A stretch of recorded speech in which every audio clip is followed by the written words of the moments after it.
been advocating for synthetic fuels too, in addition to wind and other sources.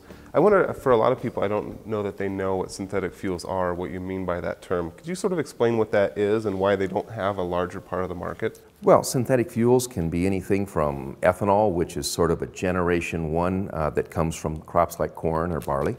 That's generation one, we'll say. We're going to move beyond that.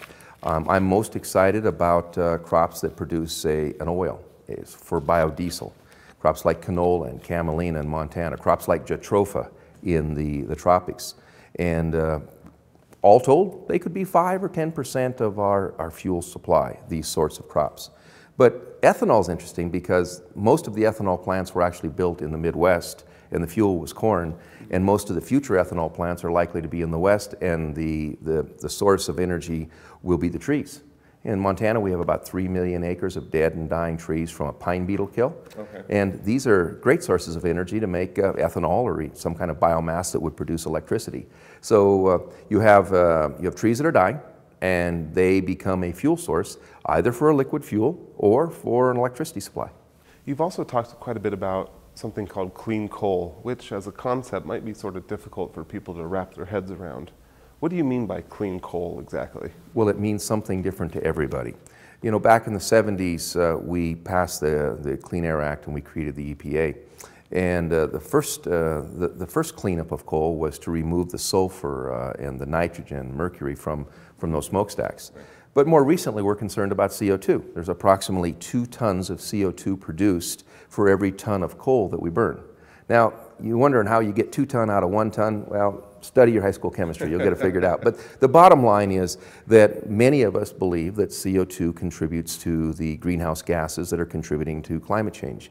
And so if we can capture a portion of that CO2, immediately it starts to make coal cleaner. And if we use coal gasification, plants that are already built around the world, including in our region, that capture 100% of the CO2, and then that CO2 is pumped back into the earth either for enhanced oil recovery or is stored geologically in some deep saline formations, or even making bricks, or as a fuel source to make more biodiesel. That means that we capture the CO2, we capture the sulfur, the mercury, the nitrogen, and if coal is zero emission, that's clean coal. You mentioned gasification. Back home in Sacramento, the city toyed with the idea of plasma gasification for their garbage. Ended up not pursuing it, but is that process similar to coal gasification? Very similar. Coal gasification is simply this. The traditional way of producing energy from coal is that you ignite the coal and it makes a ball of flame, and you direct that onto a source of water, and then that water becomes steam. The steam is directed through some kind of a pipe, and then it turns a turbine, generates the electricity. But with coal gasification, think of a thermos jug. You know the kind of thermos jugs that old steel workers used to carry? They were metal and they were about this big around and about this tall. Well, this time think of a thermos that's 150 feet high and 40 feet in diameter. The top comes off, you dump 30 ton of coal in it and screw it back on.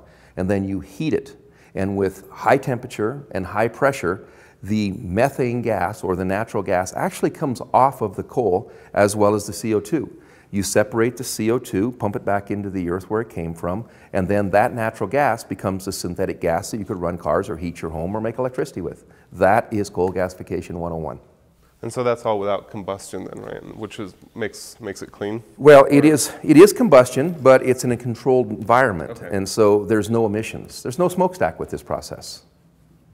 You got kind of a lot of attention for the speech you gave last year at the Democratic National Convention. Has that, that probably introduced you to a lot of people who didn't know a lot about Montana before. Since then, has that helped draw attention to some of the things you're trying to do here in your state?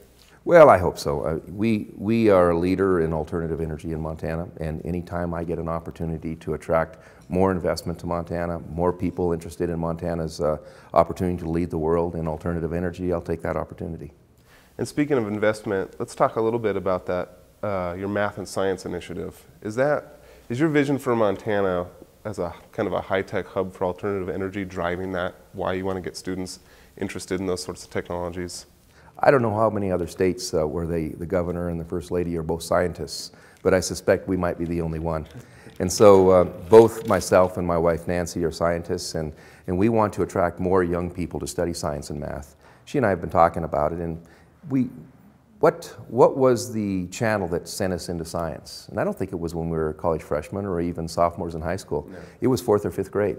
And that's true of most children. And we'd like talented young people to aspire to design a ball, not hit a ball, to aspire to create new sound systems, not play rock and roll guitar.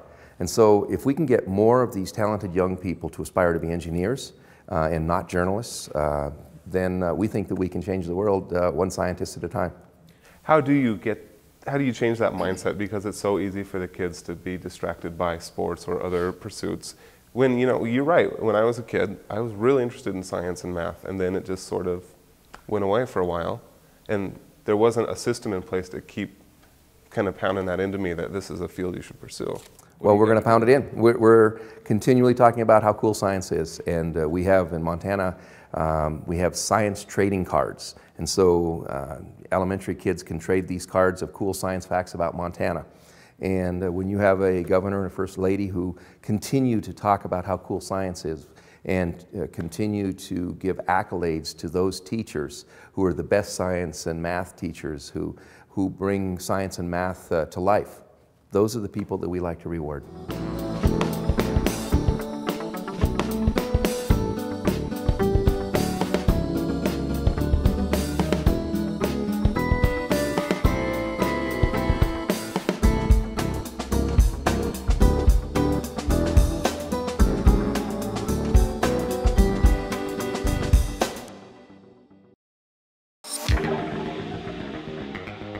Let's go in chronological order. Let's say, when did it start?